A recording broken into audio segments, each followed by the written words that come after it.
You're listening to Off the Vine with Kaitlyn Bristowe. Hey, Vinos, real quick, if you are listening right now, which obviously you are or you wouldn't be hearing this, can you hit the subscribe or follow button on whatever platform you're on? Please. That one simple thing helps more than you even realize. It allows me to keep growing on this podcast and making these episodes the best they can possibly be, obviously for you. That's the only favor I'm going to ever ask, okay? It truly means the world to me. Thank you. Now let's get into it. Hey everybody, welcome to Off the Vine. I'm your host, Kaitlyn Bristowe. We have Canadian country legend turned somewhat American. I mean, you've legend? Rewrite that. You are so wrong. Icon, I am not a legend at man, all. myth. You're full of shit. And this is basically what the podcast was. It was us doing inside jokes that you would only get if you're from Alberta and talking about music and I haven't had hockey. This much fun in a conversation. Maybe ever. Oh, yeah. We maybe do giggle ever. a lot. We do. Well, we're cut from the same cloth. I love it. And Cece's here. Hey, mama. Hey. Just a massive Guinness on a. And why not? What day is it? Well, tomorrow's Tuesday. It's a Monday. Oh, okay. Oh, just God, a random even Monday. Better. Yeah. It's not better. Even. It's a giant Guinness on a Monday. Yeah. And you get the why Guinness not? stash. Yeah, I'm feeling the vibes. Okay, so have you ever drank a Guinness in Ireland? No, I've never been to Ireland. You haven't? Not yet, no. Okay, well, you must go and you must drink. You can drink unlimited amounts and feel fine. I'm all about doing the things that are famous in the places. So Scotch tastes better in Scotland, and I don't know, like Ukrainian food tastes better when you're surrounded by, like, when a baba makes it. You know what I mean? Like it's that to me. So having a Guinness in Ireland, as well as having I really like Redbreast Irish whiskey. Oh, that's yep. And my buddy Steve Cody, who signed me to my record deal, he has a double Jameson's on the rocks guy all his life. Yeah. So yeah, all the Irish I also things. love Jameson. Yeah, I feel like I too like to do that. Like people come to Nashville, you got to try the hot chicken. Mm-hmm. You got to get really drunk on Broadway. Yeah, you have to. It's a prerequisite. You go to Montreal, you're not going to not eat poutine. Oh, I thought you were saying you're not going to not go to a strip club. Too. Yeah. They are not. I feel like anyone that lives on the East Coast of the States, when they were 18, they would drive up to Montreal. I'll go to Montreal. And go to the strippers. Your song you sent me, I don't know if I'm allowed to talk about it. Yeah, talk about it. You should be so proud of it because the way, the cadence of the song and every line goes into the next one. Yeah. Like that. That's a wonderful trick. And did you like my little circle back into my last song? My little Absolutely. Honest. Yeah. If I'm being honest. Yeah. I caught that immediately. And it's and when you go to the falsetto in the chorus, that's very difficult to do. Oh, and I love flipping my voice like that. I find it easier to do that. Well, that's very rare. Oh. Because many people can't do it. If I do it, it's a yodel. Yodelee, yodeloo. Like that's the only way you can do it. You sent me the best voice message. I was listening to it. My dad was with me and my dad was like, that's so nice of him that he'll just send you a 3-minute voice note because that's your profession. That would be like somebody asking me if I'd been podcasting since I was 12 and somebody was like, hey, could you listen to this podcast and give me feedback? I'd be like, okay. Well, you could do that on podcasting. You could do that on dancing, anything entertaining. Like I guess you're a performer. You're a natural performer. But your feedback was so helpful, but also I couldn't go back into the studio and change anything. Well, next time you're doing a song, because I believe that you should do an EP. I believe you should do an EP. I believe that you should have a tour, and I believe that you should do 8 or 10 specific shows across Canada that is half podcast and then a show, or show then a podcast. I believe it'd sell it everywhere, as it always does. Have a band and just do your 6 songs, sell your EP, you'll get your gold record, and win your female artist of the year. And I need new goals for my 40th century. Whoa, that's crazy. Yeah. I need new goals. Your 40th decade. Like your 4th decade your 40th century would mean just like 4 times 40 times 100. So it would be like you've been around for 4,000 years. Which, no, we all have been. If you believe in past lives. I am definitely on my last life. What? You're on your last life? Which I feel good I don't know. about. I think you got more lessons to learn. I believe that. I have. We always will. Yeah. But have you met a soul that you're like, they've learned all the lessons? No. Well, there's a few. The ascended, the masters of life. Oh, that's true. Gandhi, maybe Mother Teresa, Nelson Mandela. Like there are certain people who have mastered energy and emotion to the highest level. Yeah. That. Okay, I got a few more. Those ones would be. But because of the great life that you've lived, it's because you've learned so many lessons in the past. This is my belief. No, I agree. But you are without a doubt maybe on your last few. Yeah. Because I'm going to come back as Gandhi one day. Yeah. I still got a couple. Yeah. That's true. Okay. Good point. I still do have lessons to learn. That's for sure. Apparently my life lesson this go around is to let go. And I'm like, I can't. it's so hard to let go. I can't. It's not just you. And it's not just a male female thing either. It's very, very difficult to let go for humans. Especially That's probably a lot of people's life lesson. What do you think yours is? letting go and surrendering. Yeah. So it's all in the same category: letting go, surrender, acceptance, and unconditional acceptance. Yeah. Like you can hate somebody for something that they've done to you, or did you allow them to do it to you? Or you can hate the experience that you're having, or was it a necessary experience because you're here to learn these lessons? Like if you actually look at yourself, if you think about yourself in third person And zoom out. I love zooming out. zoom out Yeah. and look at the snow globe Yeah. and say, oh, I get it. That's why I'm experiencing this, or that's why I've not achieved this yet, or that's why I'm not meant to have had that happen to me. Yeah. I Like do if- believe that. I agree with you. And I think my problem is it just takes me a while, but I do get there. Like I'm in a place where I'm looking back on like a few years ago and going, oh. It's so difficult to see it in the moment. And, you know, I've actually tried to write songs about it, but a lot of human nature and culture of country music right now is not necessarily ready for an entire album's worth or a single that talks about something from such a higher perspective. True. And I'm not saying that I'm above or this artist is above where everybody's at, but drinking beer and having a good time on a Friday night just never goes out of style. Yeah. So I find myself sitting in songwriting rooms and writing songs about this moment in life and understanding that just ain't gonna sell. So when I heard you sing your song that you sent to me the other day, I loved it because it was so real, it was raw, it was honest, it was well crafted.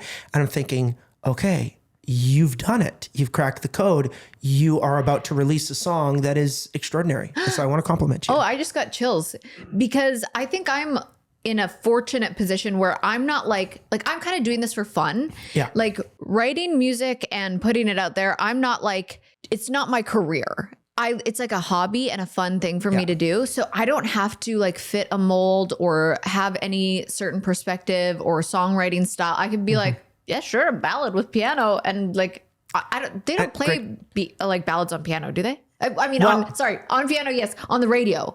Well, if you're Rihanna and like, I want you to stay. That was epic. Or Adele, hello. Oh, like God. that's all you need is Adele. That's all you have to say. And I'm like, and a piano, right? Yeah, true. But I'm not Adele or Rihanna. Morgan Wallen, you know. But now I'm running potholes in my sunburned Silverado. Like that's a piano ballad. So every year, okay, you're right. Every year there's a big piano ballad. Are they popular? No.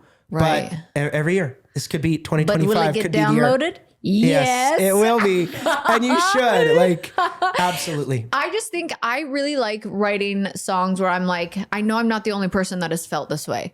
And then other people are going to relate to it. And it was crazy because the girl I wrote with, I didn't even know she had been in a situation where she felt this certain way for so long and I didn't know. And then she was like, it got emotional. Yeah. And then I got emotional. And then I was like, wow, I really hope when people listen to it, if they are getting that emotional, it's because they're like on the other side of it. Yeah. And they can look back and be like, I was there. Oh, I got out. Or if you're in it and you're listening to it sobbing, being like, shit, it's me. I know. That's one of the hardest things about music in general that I've found as I've become a lot more in touch with my emotions is how I have this either this release and relief or the dagger to my heart when I hear the lyric to the song that talks about exactly what I'm going through or exactly what I've been through.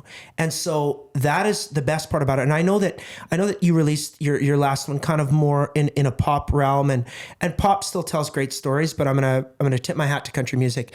It is like the last genre that tells these stories of either triumph or heartbreak or everything in between, and it'll get you. Yeah. And nobody's safe. Yeah. And nobody's safe.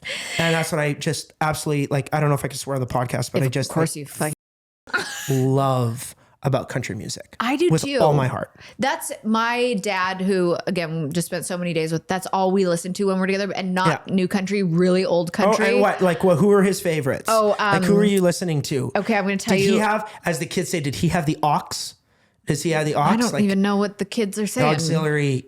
He had the, you know, is the that auxiliary. what it is? And it's like, oh, can I aux for a minute? We were really liking Keith Whitley. Yeah. No stranger to the rain. I'm no stranger to the rain. It's so good. I'm a friend of thunder. And is it any wonder lightning strikes me? Like, holy smokes. Oh, it's so good. Yeah. And then we just put on Outlaw Country Station and just jammed out to that. And we played a few. He said the same thing to me. He goes, there's just nothing like the storytelling in country music. He goes, that's why I will always love it. And you just said it. I mean, you've been writing songs since you were 12. Yeah. That's when you wrote your first. And it was a shitty song. Well, but, what? If it was my first song I actually wrote when I was 7 years old. What was it about? It's called Wasting Time. Oh. Well, because like I didn't have a dog. What were you wasting time doing at 7? Doing nothing. Yeah, you were If you wasting ask time. me how I'm doing, I'll just say I'm fine. And if you ask me what I'm doing, I'm just wasting time. And it's like terrible song. Well, but I was 7, 7 that's years old. pretty Like, what good. the hell else, right? But 12, I was like actually getting into writing songs. By 16, kind of like a Taylor Swift kind of deal. Like 16, I'm writing songs a lot. And then You're probably writing about songs that are so beyond your years of like heartbreak. yeah, and Just from listening to other music. It was hard because I don't know if you can become the writer that we all want to become unless you have life experience. Right. Like you can't. Like the writer and the artist and the singer that I am now, like there's some layers here. Yeah. Like there's some life and there's some scars Well, especially on my because heart, you know? You, like you said, you've been getting more in touch with your emotions. I mean, Cece, your wife, is just like the most beautiful soul of all time. She really is. She's so special. She is like on her 58th life, that one. Yeah, she's as close to an ascended master as I may ever meet. I just imagine the older you get, we naturally get, wiser with age, but being married, you've been married for how long? 2011, we got married, so we're coming up on 14 years. Wow. Yeah. And to someone like Cece, who's so deep and so raw and in touch with her feelings, and then having little girls and a family and boys, but like little girls first, I feel like cracks you wide open. Oh, did it ever? And then I just feel like it makes sense that your songwriting probably has evolved so much because you still write like your fun cowboy songs, and those are always just such bangers and hits. And then you write deeper stuff too. There's a song that well, actually I'll talk about like mine and Cece's relationship just in a quick side note. Is like we are always in constant redirection or renovation, and I think that's what's wonderful about a relationship is that over the course of 14 years, which is a lot, but maybe not a lot, or maybe it is, it doesn't matter. I think it's a lot. But like in those 14 years and in 17 years together, like we are not the same people that we were 14 years ago. I was 19 when I asked her to marry me. Yeah. Like what do you know at 19? But you figure it out as you go. So we're in constant state of always renovating and reestablishing ground rules and figuring out what works and what doesn't. And so I'm really proud of us that over time we've done it through the ups and the downs, through this is going to work or this ain't going to work anymore. Like wherever we land, at least we have a really, really solid foundation, and we do it, like you said, for the kids. Whereas now there's something much bigger than her and me. And that is Mila and Aria and Leo and Atlas, our 4 wonderful kids who love you so much. I'm obsessed with your children so and much. They were like, Dad, can we come? And like, actually like, maybe, but maybe not. Like they wanted, they wanted to come today, but they're so articulate and they're great storytellers. Like we keep them out of the public now. We had a scare, which I'm not going to get into. Oh God. We keep them out of the public, but I wrote a song as much for my kids. It's on the new album, and as much for my kids as it is just this message about life. And the song title is called Rich Is. Originally I was going to call it That's wealth, but I was able to put those two lines, that's wealth, in the second verse. I wrote it with Phil Vassar and another songwriter that I'd never written with before named Brett Kissel. Okay. And Phil has written more number ones and is more big hits than we could ever count. Really? But he and I were talking about the true meaning of life. And he's in a different stage of life with his daughters, being older and they've moved away. Yep. And the value of wealth isn't obviously your bank account. It isn't a Rolex on your wrist. It isn't any of these things. It's about the love that you have in your home. So our chorus happens so quickly. It ain't the house on the hill. It's the love that's in it. It ain't this old Rolex. It's the minutes that you're given. It ain't the name on the hood, that the car that you buy. It's the car seat concert that you get when you drive. Oh! It ain't the money that you make that makes the man. It ain't the gold in the bank. It's the gold on our hand. It's a life full of kids with their love and their hugs and their kisses. My song sucks. That's what rich is. And so, dude, what? I love that song. It's my favorite song on the album. And the story talks about a guy who meets up with the rich guy at the airport bar. And that's when your dad is talking about story songs. Yeah. And the best part is the second verse where Phil comes in, because Phil is, I think he's 50 years old or 55 or whatever. And he sings the second verse. It says, I saw a picture of him talking about me and his kids on his screen. And I said, wow, so you've got 4. Yeah, I've got 2. They're down in Baton Rouge, but they don't talk to me no more. I'm going to cry. And that's a pretty brunette you've got on your left. Yeah, I had one myself, but I was married to my job. And now she's married to someone else. So what you got, man, that's wealth. And then you go back into the chorus, and that's country music. And so I cried in the session. I cried in the studio. Yeah. And I love that. And I love that. And I love that you're in Nashville, and I love that you're surrounded by it. And you've had so many great artists on your couch talk about it. Like, you are in the heart of the greatest storytelling city in the world. And I feel very lucky that we get to talk about it. And you give me a platform to talk about that song. Well, you just made me want to quit writing. No, don't you dare. Just kidding. Don't you dare, because I'm telling you, like, your song is great, KB. Like, it's a great song. Yeah, I mean, I need you to remember, like, Kaitlyn, you've only written 3 songs in your whole life. Brett's been doing this since he was 7. Hold on. You've only written 3? Yeah. You're full of shit. You've only written 5. But I've only released 2. You can't get to a song as good as this one if you've written that few. Now I'm angry. Because that's bullshit. That's bullshit. If I'm being honest, is a great song. And I would have thought that you would have written, like everybody else in this town, you write 20, 40, 60, 80 songs and you pick your best one and then you release it. Like I have to. I got to write 100 songs until I decide what my top 10 are going to be for the record. But to me, that's amazing, because I'm like, I have to just focus on one and then get the best of the best to come in and help me. Well, that's bullshit. You need to write more, because you could write an album. You could write an album in a weekend if you're that prolific. And I have another one on the back burner that's going right now. So and that one's going to be incredible. It's with Walker Hayes, and that's fun. So maybe that's what I will focus on in my 40s. I'm laughing so hard thinking in my head, because you're talking about this. What is the song called when you were 7? No, Wasting Time. I'm going back.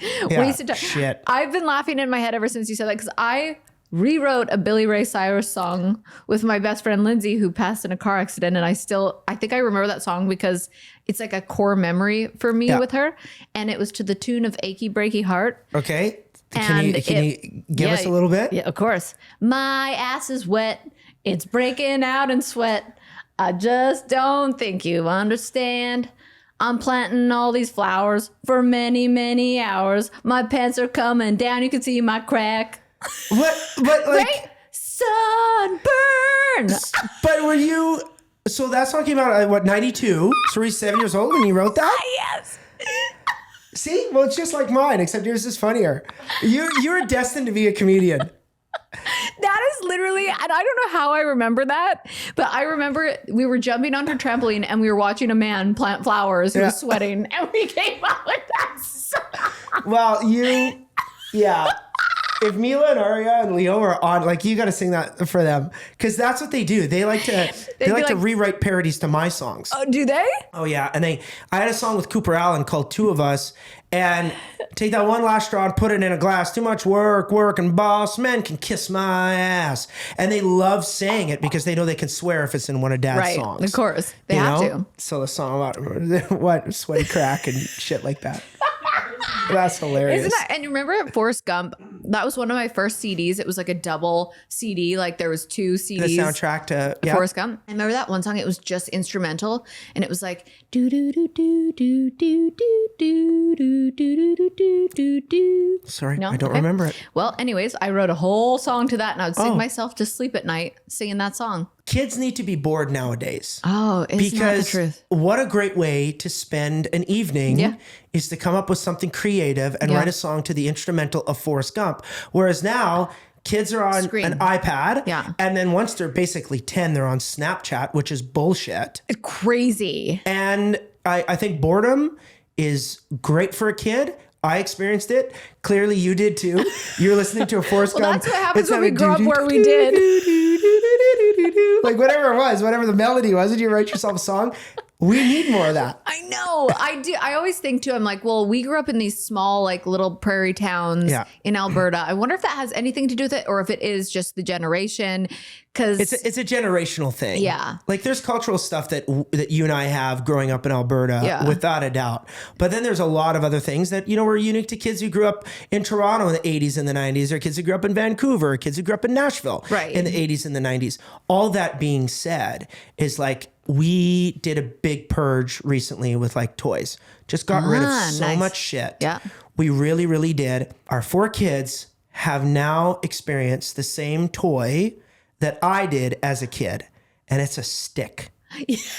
I was going to guess a wooden horse, but yes. And like a stick can be a weapon. Yeah. A stick is the ultimate thing. It can be a walking stick. It's a gun. You can hit other trees and knock shit down. You can protect yourself from the bears in the woods. You can be a karate kid. You can do whatever you want if you have a stick. And now my kids are collecting sticks. I'm like, I love it. They have such a cool childhood. Like, they don't get, there's no shame in giving a kid a screen, because if that's the last case scenario. It's last case scenario, but there are kids who are on screens at 24/7, and I'm not about it. Right. I don't want to judge the experience, but that's not for us. But I will say that you guys, I've seen it, do such a good job with your kids having. Well, you guys have a pony named Tony, and you get chickens. And Tony's gone. He got too bitey. Yeah. He liked to bite too many people, and he bit the last kid. Nobody wants to bite her. We bit all 4 kids. Finally, when he got 4 for 4, as see ya, Tony. Although Cece, she's such an entrepreneur, she bought Tony for $150 on Facebook. Okay, we should have known. Like, if you're buying a pony for $150, like how good is he going to be? Right, $150. So she put him on Instagram, like, hey, you know what? We got to rehome Tony. Da da da da da. Some chick's like, I'll give you $1,500 for it. Profit. Cece's like, okay, I'll be there tomorrow. So like, Cece's making money just wheeling and dealing ponies. Yeah. That's amazing. Wait, not ponies, but let's talk about a bull. The bull, the video, Cowboys and Dreamers. What the hell? Yeah, I don't know, just got on a bull. You were like, why? I've always wanted to. Straight up, you did grow up like on a ranch, yes. Like we're farm and ranch people. Yeah, you're not like a fake cowboy. Well, there's different levels to it. So if you talk to a real cowboy, if you had like an actual like cowboy sitting here, like he would look at me and be like, you're not real. But I am a rancher. Like, we still own cattle. I bought the farm from me, mom, grandpa. Like we're in it. Yeah. That being said, there's a different level of cowboying that I experienced. A good friend of mine, Morgan Kleiber, who you need to meet. She's an exceptional artist. She's more cowboy than I'll ever be. Really? So I went to her ranch for a branding a couple of weeks ago, and she's in there on the horse, ropes the calf. Then I'm there giving it a UFC armbar, holding it down, and the other cowboys come and give it a brand, and you castrate the calf and a couple shots of vaccination, and let him go back to mom. And then she goes and she ropes another calf, drags it in, you hold it down, you brand. Like it's a culturally significant event that is the Wild West that they just don't do anymore. Help me not cry over that. It is way better than you think. I couldn't even handle, I will never go to a rodeo again. And I knew this was going to be controversial. And I know that you're like probably on the other side of it. But I found it so hard to watch. And I was like, I don't want to be here. And I get that there's like, it's like a thing. Yeah. But I'm like, maybe you could help me understand where I don't. Sure. Well, I'll try to. Okay. So the big thing is about honoring tradition and honoring the way of life of the cowboy and the cowgirl. So especially out in the West, everything that we've done, and I can't remember if you eat steak or if you don't eat steak or what have you, but when you're raising these animals, Yeah. in order to take care of them in the best possible way, you have to rope them in order to give them medicine, or you have to rope them to give them a tag, because back in the old days, the other farmer from across the prairies might steal them if you don't brand your cattle. If you don't brand your cattle that says 7J or B reverse K or 2 reverse K or LK to make, these are my cattle, I own them. If you don't do that, then they'll be stolen. And then the way of life of the cowboy is gone. You don't make your money. So it's a commodity. Okay. So it's an animal in which you're selling. However, in the rodeo, riding on a wild bronc or riding on a bull was truly just for sport. So you need to understand that every single one of these, well, it kind of wasn't. Like bulls was just for sport, but you'd have to break a horse. You'd find a wild horse in the mountains, so you'd rope it, you'd bring it home to the ranch, and you'd ride it until it becomes tame. And now it's your horse, and now you have this wonderful relationship of taming the horse, which is a beautiful thing. Do you know they eat horse in Canada? I know they eat horse. They eat horse all over the place, which is just a very interesting. Yeah. Yeah. It's, I can't get, I'm like, I'll eat a cow, but a horse, too much. So anyways. But when you're talking about calf roping, that's the one that looks like it could have some pain for the calf. You got the cowboy there, he ropes the calf gets jerked back, you roll him and you tighten him. Well, that's actually what you have to do in order to brand the calf. I get so that. You're doing that in real life. However, in the sport of rodeo, it's who can do it the fastest. But that calf is not hurt, is totally fine, and goes back to mom and lives a great life until you have to shoot him and then eat him. Oh, so that's the reality. I know, but the thing, okay, I can understand the thought process around like that's what you had to do, but then I get sad that it's for like a arena's entertainment. Well, here's the thing. Okay, those horses, when they are bucking horses. Oh my God. So those horses are sometimes $300,000 horses. They are treated. They have a vet. They have everything. That horse is worth more than some people's houses. That horse bucks for 8 seconds and goes and eats dandelions and has a dedicated sport medicine freaking horse psychologist. So the reality is here. It is for entertainment, and that horse is bred to buck that cowboy, and that bull is bred to buck that cowboy off and then finish off the cowboy.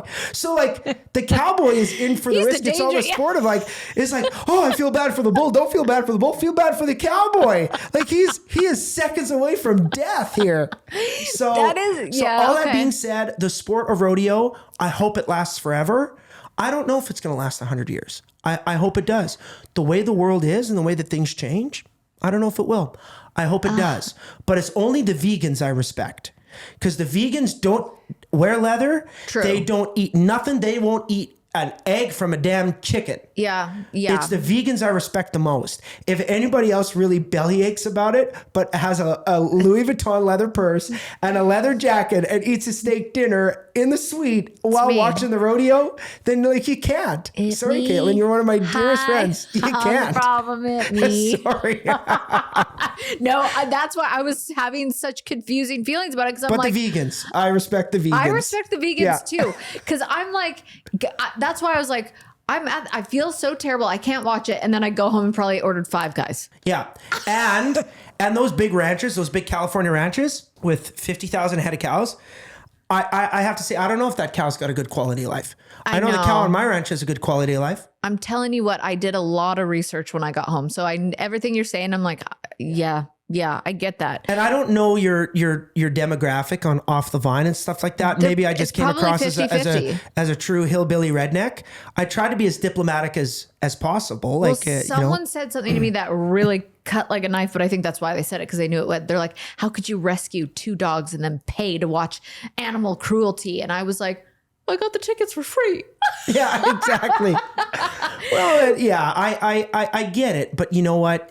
All I would ask is whoever made that comment on social media or sent you that message.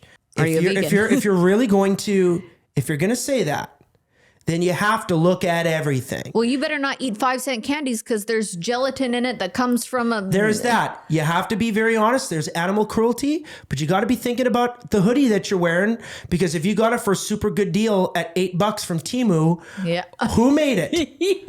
Who made it, sweetheart? You're right. So you can't be half pregnant here. Yeah. If you're going to believe in in one thing, Yeah. then I recommend and I encourage you to believe in it all. No, I love that. You know? I think that's a great perspective, and I think that's very fair and very valid. And my last question is, how long did you last on the bull? I almost made 8 seconds, and I'm mad that I didn't make 8 seconds. Oh, you got to do it again now. I'd love to Have do it you again. ever seen the movie 8 Seconds? Oh, yeah, what a movie. Isn't that I love when Tuff Hedeman, when he got on the back of that bull. I love that. And he rode for 20 seconds? Yeah. And basically said, you. Yeah. And he said, a great movie. That was, it's emotional. And that's the cowboy spirit. I love that. Okay.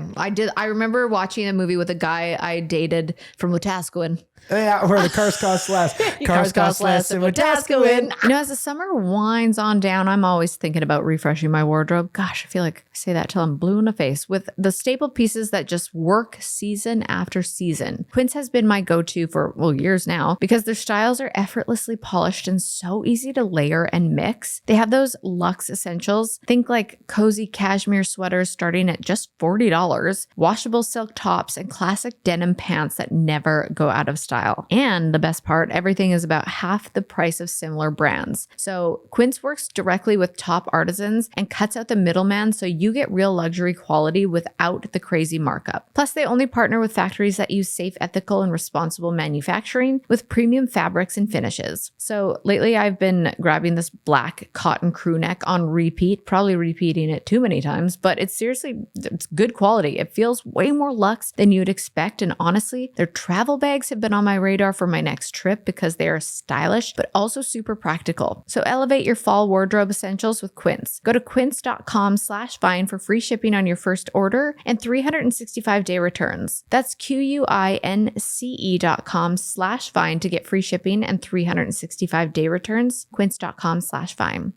Okay, you've probably seen a ton of hair growth ads and thought, okay, sure, like that actually works. Same, I've always been like that, but I have been using Nutrafol for years, and honestly, this one hits different. I promise. It wasn't only hair thinning for me, it was that my hair just didn't feel as healthy or full. And since starting Nutrafol, my hair feels stronger, it looks thicker, and that has just made a bigger difference than I expected. So what I love about Nutrafol is physician formulated and dermatologist recommended. It's the #1 hair growth supplement trusted by over 1 million people. They don't just test ingredients, they test the full formula to make sure it really works on things like shedding and texture. And taking it is super easy because no prescription and it gets delivered right to your door. Plus, if you subscribe, you save 20%, get free naturopathic consults, and even a Headspace membership to help with stress because healthy hair really does start from within. So see thicker, stronger, faster growing hair with less shedding in just 3 to 6 months with Nutrafol. For a limited time, Nutrafol is offering our listeners $10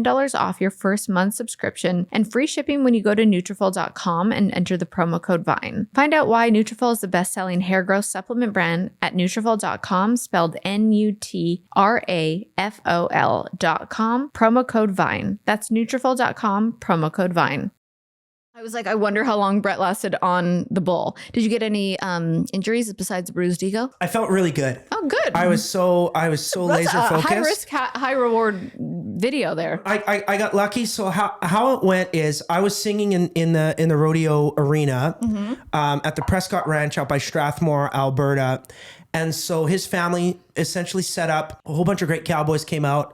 So many, too many to list, but some great, Canadian champions. Brock Radford was there. Ashton Solly was there, and a whole bunch of others.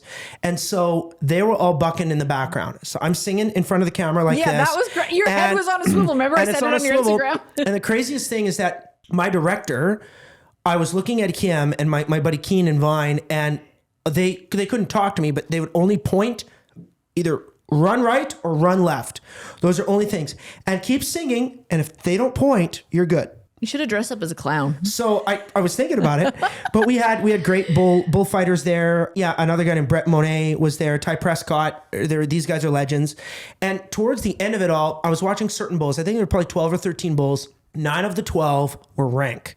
They were ranked bulls, and they were out to finish the job. If they bucked off these cowboys, they were ready to run you down.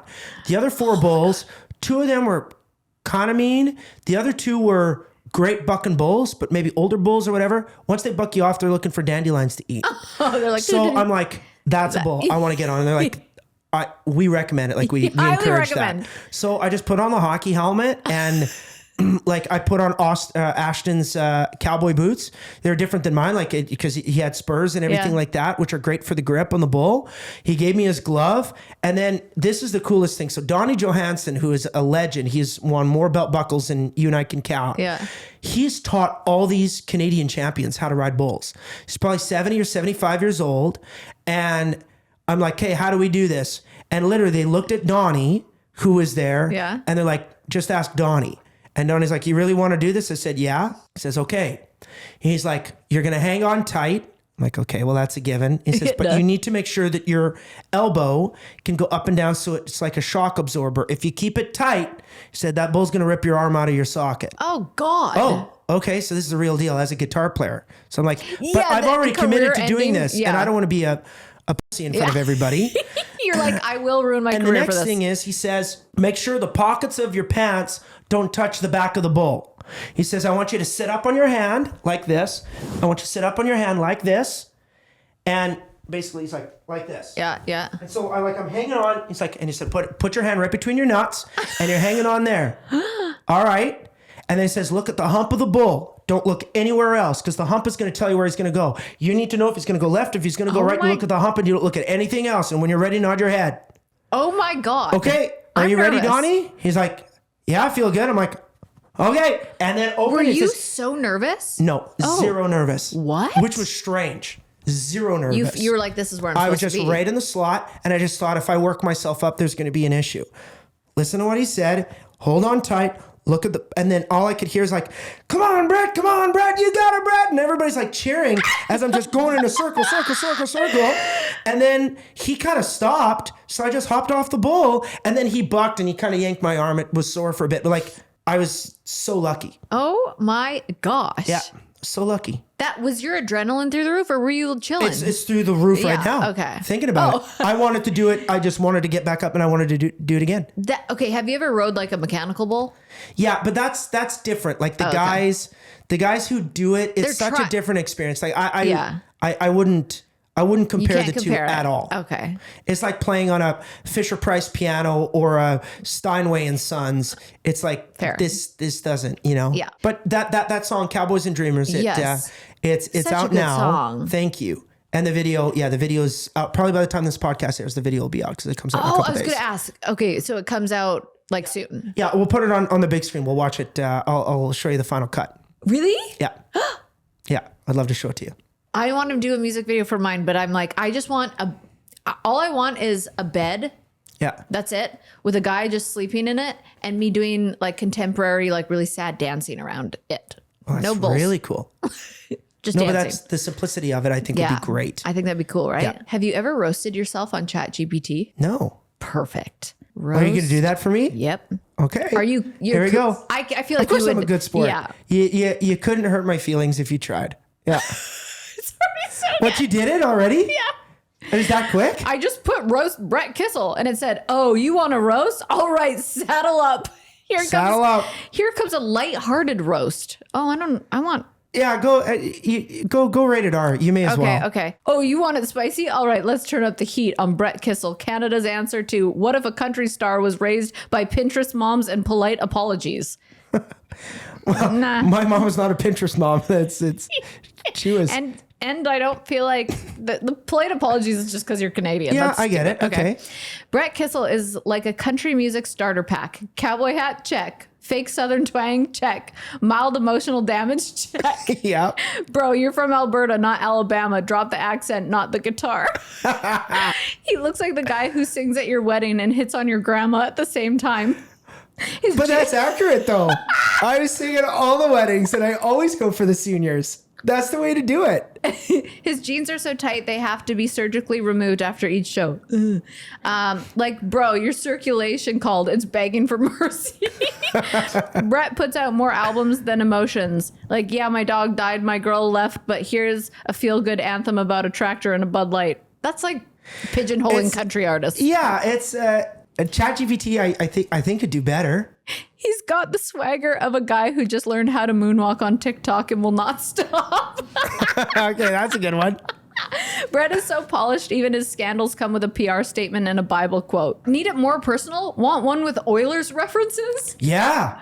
Brett Kissel is the type of guy who'd show up late to his own concert because he was taking golden hour selfies with his cows. Okay, that's a great line. I like that one. And not even his cows, just some random ones he met on a walk for context. Okay. Now that's a good line. That's a good roast. He calls himself a cowboy, but the only thing he's wrangled lately is a ring light and a well-filtered Instagram story. That you can say, you, I wrote a bull. Yeah. So Brett's out here dropping country love songs while wearing more makeup than a bride at a Saskatchewan wedding.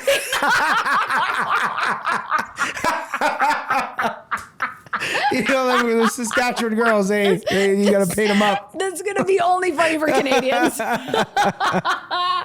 Oh my God. We see the bronzer. You're not fooling anyone. He's got the smile of a guy who definitely practiced it in the mirror 48 times before every meet and greet.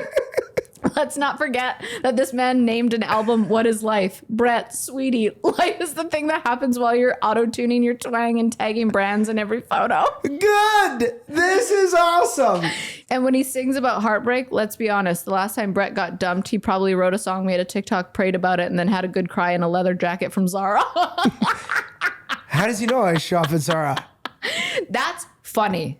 That everything about that was great. Aren't they that was really good. I got Worth to roast me on my podcast, and everything he said, I was just dying laughing. That's actually for my 40th birthday. I thought about having a roast for myself. Yeah. But then I was like, oh, that's so much pressure for people, but they can just go to ChatGPT. But the Saskatchewan wedding and the golden hour selfies with cows, that are your why cows. that cuts deep is because, and it's all okay. Okay. Is because my Uncle Derek and my cousin Matthew, as well as my big brother Jameson. This is gonna be sad. They just always love to, they're the first people to comment on Instagram when I randomly come home for a while. And I do, I will take a selfie with the cow. You will? Or be like, it's great to be home. It's great to be around the cattle. I've been so busy on the road. And my brother's like, yeah, comes home for 20 minutes and has to tell the world. It's like those people in the gym. Like, you could just go to the gym, man. You don't have to post. It's like, that do you're you at really the do gym. CrossFit if you don't post about exactly. doing CrossFit? So for me, and I think a lot of my neighbors are also like, Brett, we haven't seen you. We see you 3 times a year and you just put on dirty jeans just because. It's like, come on. It's for the content. It's for the content.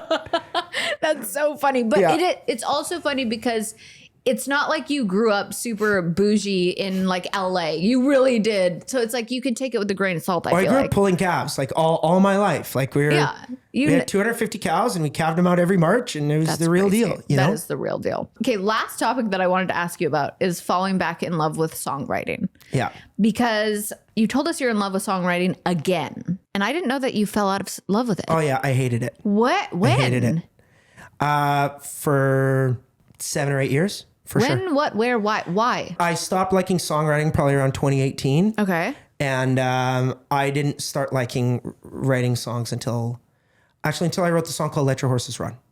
I wrote that with Jesse Fraser here in Nashville. I wrote that in like 2023 or early 2024. Song. Yeah. And so I wrote songs because I knew that it was an important thing, and I feel bad to a lot of my songwriting friends who obviously are fans of yours, and once I post about this, will probably listen. I think the reality though is that it's not that I ever gave them any bad product, or I didn't put my all in the moment, but I disliked the process of writing songs. I disliked the machine of writing songs, and I was just so uninspired that if I had an idea, I would write it and get it off my chest. But I wasn't inspired to do it. Like I wasn't this excited guy anymore to be like, I love this idea. I can't wait to see what it's going to become.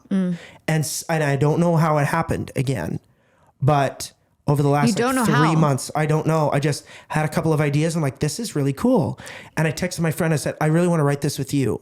Or I had a really, really country ass idea. And I wrote it with my friends, Tim Nichols, and a new guy, Michael Tyler, who is like as country, like he plays with Luke Bryan and wrote a bunch of songs for Luke. And I knew that it would be great for these guys. And I wrote a song that I love that I'll play it for you too. The day you texted me your song, I was writing a song with Phil O'Donnell and Brad Rempel from High Valley. I know that you've hung out with Brad many times. Yeah. both these guys are farmers. Yeah. And they grew up on farms. And I had this song title called Next Generation. And it's all about passing down the farm to the next generation. Why do we do it? Cool. And why do we work hard and everything? So I'm just more inspired about the idea and pairing it up with the right people. Yeah. And so we wrote a song called Next Generation, which is when is that coming out? I'll probably put it on another album. I don't know, but do you have a guitar here in the house? I do. Because if you do, like, I'll play it for you after the podcast and see what you think. I do. My dad said he tuned it because for I can't remember if it was his birthday or Father's Day one year. I got him a guitar because he wanted to. My grandpa was an amazing musician. Yeah. What was your grandpa's name? Bruce. Awesome. I know, Bruce Bristowe. Yeah. I never got like to, a stage name I never for an got to artist. meet him. You didn't, eh? No, When he did died he die? before I was born. He died I think 2 years before I was born. Okay. But I see my dad like talks about him they were so close, and he was like a legit, like that was his job, was a musician. Oh, really? He like had his own radio station. They played live music. He was a pianist at a steakhouse. He Awesome. traveled with So the real deal. band. Yeah. That's he was so cool. really good. And so my dad, you could tell my dad has it in him. And then so my dad, and then my mom, who's like a theater nerd and musical theater. So I'm like, I think I got a little bit of both. And then, so my dad was like, I tuned your guitar and I was like, oh, that's so cute. That's I'm awesome. curious if it's really tuned. Well, no, I'll give it a try. But you need even a couple branded guitars in the studio, being that it's Nashville, and just have, because you just That's never a cool know idea. when. Like, because you were manifesting, like, I know that you'd love to have Jelly Roll on the podcast. And I think you should. If I ever run into him and I even get, 30 seconds with the guy, I'll be like, listen, Jelly, let me tell you, if you want your career to take off, like, there's something like. Jelly meets Off the Vine. Exactly. Okay, we all know this feeling when your to-do list is so long, you don't even know where to start. Ooh, I feel like that right now, actually. Work appointments, catching up with friends, remembering to drink enough water.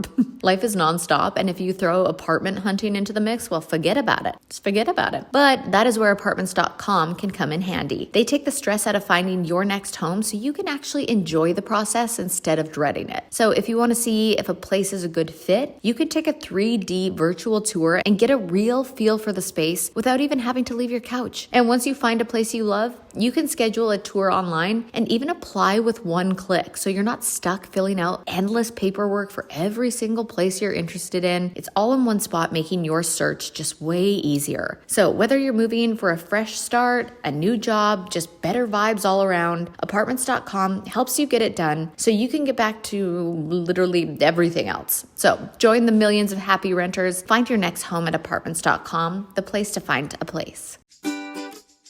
The ultimate grown-up summer camp is officially coming to Destin, Florida, September 26th to 28th, and it's called Lady World. Headliners include Hannah Berner, comedian and star of Giggly Squad, Stassi Schroeder, Lady Gang, Girls Gotta Eat, Chicks in the Office, Justin Sylvester, Rachel Lindsay, Kaitlyn Bristowe, and so many more, plus music from The Maine and Pop 2K members of NSYNC, BB Mac, O-Town, Mark McGrath from Sugar Ray, Ryan Cabrera. It's just our dream lineup. 3 days of activities, 3 nights of shows, all for $300. Tickets are available now at ladyworld.co. That's Ladyworld, L-A-D-Y, world.co. But hurry up, because they are really going fast. Lady World, presented by Elf Cosmetics, takes over Destin this September. I know I said last thing, but I can't believe we haven't talked about the Oilers. I'm so nervous. I'm so nervous for the last 2 games. If we get there. This is the last 2, isn't it? It is. Like, so you leave tomorrow morning at 5, we fly to Fort Lauderdale. Southwest? No, we're going to fly Delta because the Southwest is canceled. Or sorry, it's full. It's full. Oh, really? Because Delta, you have to take a layover. Yes, I know. I got to take a layover in Atlanta. We're not going to tell Cecilia this, but one of her best friends, Chow, who from Paris Jewelers. I know you know Chow really well. Chow did my engagement ring in my life. Yeah, I love Chow. So Chow and Matt are flying down to Florida, and Cece doesn't know. So we're just going to be at the hotel, and we land an hour after they land, and we're probably going to get to that. Like, I organized tickets and hotel and everything like that. Oh my God. And so Chow and Matt are going to be there. It's going to be great to see her. And Cece has no idea. I love surprise. You can never surprise Cece because she hates surprises. Oh, she But does? I love surprises. I love surprises. So I just love trying to figure things out. But, oh my gosh. So well, I'm excited about that, but I'm very nervous about the Oilers because we are so good. We're an incredible team. But would you argue that Florida is objectively the better team, but we want it more? I don't know if you can ever determine like who wants it more. Our fan base wants it more. That's I don't true. give 2 flying about the Florida fan base. And here's the reality. Everybody in the NHL and everybody says, oh, what a great atmosphere it is. No, it's not. You've got tens and tens of fans that will fly up to Edmonton, where you've got probably 4,000 people that are going to fly. I saw Oilers jerseys everywhere in Florida. It is absolutely ridiculous. So, and you get in the Uber and you get in the city, like nobody even knows that.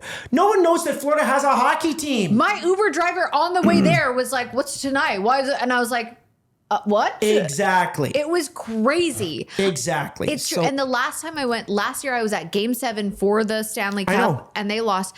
Still upset about it. I know. And the fans were so mean to me. And I was like, you guys won. Why are you being mean to me? And I don't know. But I will say this time around, my dad and I were sitting next to the most fabulous Florida fans.